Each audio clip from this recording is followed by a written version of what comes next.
ഈശോ മിശിഹായിക്ക് സ്തുതിയായിരിക്കട്ടെ. വിശുദ്ധ പൗലോസ് ലീഹ റോമാക്കാർക്ക് എഴുതിയ ലേഖനത്തിൽ നിന്നുള്ള വായന. 16-ാം അധ്യായം. വ്യക്തികൾക്ക് അഭിവാദനങ്ങൾ. കെങ്ക്രയിലെ സഭയിൽ ശുശ്രൂഷികയായ നമ്മുടെ സഹോദരി ഫോയിബയെ നിങ്ങൾക്കു ഞാൻ ഭരമേൽപ്പിക്കുന്നു.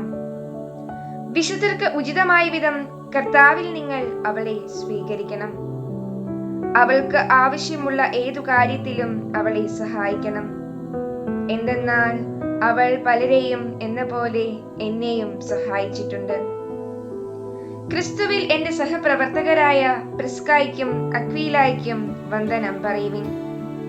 അവർ എന്റെ ജീവന് വേണ്ടി തങ്ങളുടെ ജീവൻ പണയപ്പെടുത്തിയവരാണ്.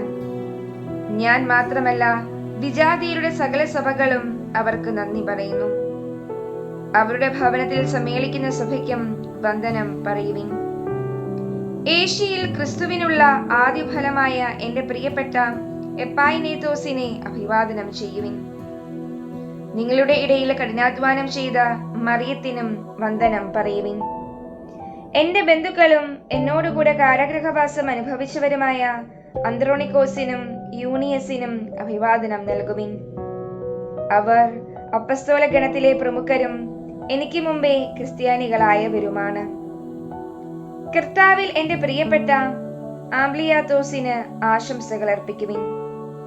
ക്രിസ്തുവിൽ നമ്മുടെ സഹപ്രവർത്തകനായ ഉർബാനോസിനും എന്റെ പ്രിയപ്പെട്ടവനായ സ്താക്കീസിനും വന്ദനമേകുവിൻ. ക്രിസ്തുവിൽ അംഗീകൃതനായ അപ്പെല്ലേസിന് അഭിവാദനം നൽകുവിൻ. അരിസ്തോബുലോസിന്റെ ഭവനാംഗങ്ങളെയും അഭിവാദനം ചെയ്യുവിൻ. എന്റെ ബന്ധുവായ ഹേരോദിയോന് വന്ദനം പറയുവിൻ. നർക്കീസൂസിന്റെ ഭവനത്തിൽ കർത്താവിന്റെ ഐക്യത്തിൽ വസിക്കുന്നവർക്ക് വന്ദനം പറയുവിൻ. കർത്താവിൽ അധ്വാനിക്കുന്നവരായ ത്രിഫേനായിക്കും ത്രിഫോസായിക്കും മംഗളം ആശംസിക്കുവിൻ. കർത്താവിൽ കഠിനാധ്വാനം ചെയ്ത എന്റെ പ്രിയപ്പെട്ട പേർസിസിന് മംഗളം നൽകുവിൻ. കർത്താവിൽ തെരഞ്ഞെടുക്കപ്പെട്ട റൂഫസിനും അവന്റെ അമ്മയ്ക്കും വന്ദനം പറയുവിൻ. അവൾ എന്റെയും അമ്മയാണ്. അസിൻക്രിത്തോസ്, ഫ്ലേഗോൺ, ഹെർമസ്, പത്രോബാസ്, ഹെർമാസ് എന്നിവർക്കും അവരുടെ കൂടെയുള്ള സഹോദരർക്കും അഭിവാദനം അർപ്പിക്കുവിൻ. ഫിലോലോഗോസിനും യൂലിയായ്ക്കും നെരേയൂസിനും അവന്റെ സഹോദരിക്കും ഒളിമ്പാസിനും അവരോടുകൂടിയുള്ള സകല വിശുദ്ധർക്കും വന്ദനം പറയുവിൻ. വിശുദ്ധ ചുംബനത്താൽ അന്യോന്യം വന്ദനം പറയുവിൻ.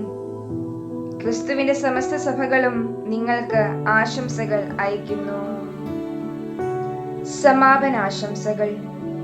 സഹോദരരെ, നിങ്ങൾ പഠിച്ച തത്വങ്ങൾക്ക് വിരുദ്ധമായി പിളർപ്പുകളും ദുർമാതൃകകളും ഉണ്ടാക്കുന്നവരെ ശ്രദ്ധിച്ചുകൊള്ളണമെന്ന് ഞാൻ നിങ്ങളോട് അപേക്ഷിക്കുന്നു. അവരെ നിരാകരിക്കുവിൻ. അങ്ങനെയുള്ളവർ നമ്മുടെ കർത്താവായ ക്രിസ്തുവിനെയല്ല, തങ്ങളുടെ തന്നെ ഉദരങ്ങളെയാണ് ശുശ്രൂഷിക്കുന്നത്. ആകർഷകമായ മുഖസ്തുതി പറഞ്ഞ് അവർ സരളചിത്തരെ വഴിപിഴപ്പിക്കുന്നു. നിങ്ങളുടെ അനുസരണം എല്ലാവർക്കും അറിവുള്ളതാണ്. അതുകൊണ്ട് ഞാൻ നിങ്ങളെക്കുറിച്ച് സന്തോഷിക്കുന്നു.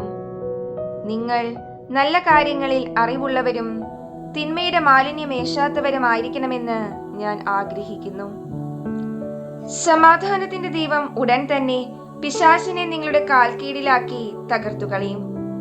നമ്മുടെ കർത്താവായ യേശുക്രിസ്തുവിന്റെ കൃപ നിങ്ങളോടുകൂടെ ഉണ്ടായിരിക്കട്ടെ. എന്റെ സഹപ്രവർത്തകനായ തിമോത്തേയോസും എന്റെ ബന്ധുക്കളായ ലൂസിയോസും യാസോസും സൊസിപാത്തറും നിങ്ങൾക്ക് വന്ദനം പറയുന്നു. ഈ ലേഖനത്തിന്റെ എഴുത്തുകാരനായ ഞാൻ തെർത്തിയോസ് കർത്താവിന്റെ നാമത്തിൽ നിങ്ങളെ അഭിവാദനം ചെയ്യുന്നു. എന്റെയും സഭ മുഴുവന്റെയും ആതിഥേയനായ ഗായിയൂസ് നിങ്ങൾക്ക് വന്ദനം പറയുന്നു. നഗരത്തിലെ ഖജനാവുകാരനായ എറാസ്തൂസും സഹോദരനായ കാർത്തൂസും നിങ്ങൾക്ക് വന്ദനം പറയുന്നു. എന്റെ സുവിശേഷം അനുസരിച്ചും യേശുക്രിസ്തുവിനെ കുറിച്ചുള്ള പ്രഘോഷണം അനുസരിച്ചും രഹസ്യത്തിന്റെ വെളിപാടനുസരിച്ചും നിങ്ങളെ ബലപ്പെടുത്താൻ കഴിവുള്ളവനാണ് ദൈവം. യുഗയുഗാന്തരങ്ങളായി നിഗൂഢമായിരുന്ന രഹസ്യം അവിടുന്ന് പ്രവാചകന്മാരുടെ ലിഖിതങ്ങൾ വഴി ഇപ്പോൾ വെളിപ്പെടുത്തി. ഈ രഹസ്യം നിത്യനായ ദൈവത്തിന്റെ ആജ്ഞയനുസരിച്ച് വിശ്വാസത്തിന്റെ അനുസരണത്തിനായി സകല ജനപദങ്ങൾക്കും അറിയപ്പെട്ടിരിക്കുകയാണ്. സർവജ്ഞനായ ആ ഏക ദൈവത്തിന് യേശുക്രിസ്തു വഴി എന്നേക്കും മഹത്വമുണ്ടായിരിക്കട്ടെ. ആമീൻ.